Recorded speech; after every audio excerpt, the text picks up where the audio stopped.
Hello, YouTube, and welcome to another episode of Erlang Bits. Erlang Bits. Today, we're going to talk about logging and configuring a logger. The logger was introduced in OTP 21, and you can use this to do all of your logging, which is really nice. Over on the left here, I have an example of all the different logging levels. So you can go to the logger and check the different levels. There are 8 levels that you're allowed to use, and by default, they choose like a format.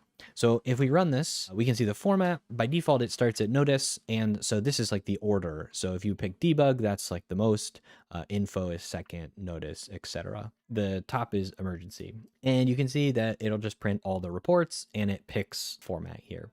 So if you want to change these things, you have to change them in your kernel configuration. It took me a little bit to figure this out, but I was lucky enough to find this example here with JSON format.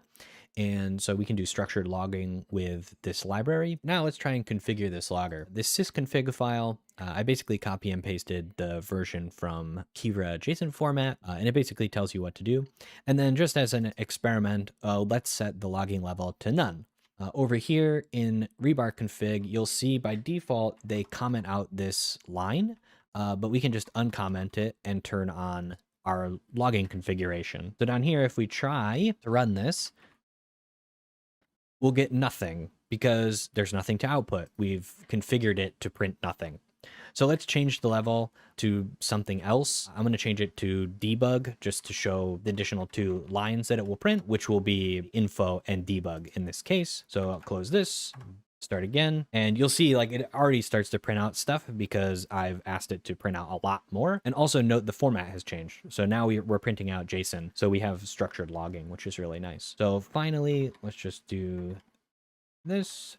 And you'll see we get the debug, the info, the notice, the warning, the error, the critical, the alert, and the emergency. So all of these are now printed and you can use all of them as you please. For example, maybe you want to change the default logging level in production. Okay, thank you for checking out this quick episode of Erlang Bits. Please like and subscribe. If you're interested in more topics, you can always check out the GitHub associated with this video series and submit an issue if you want to check out anything new. Thanks, bye.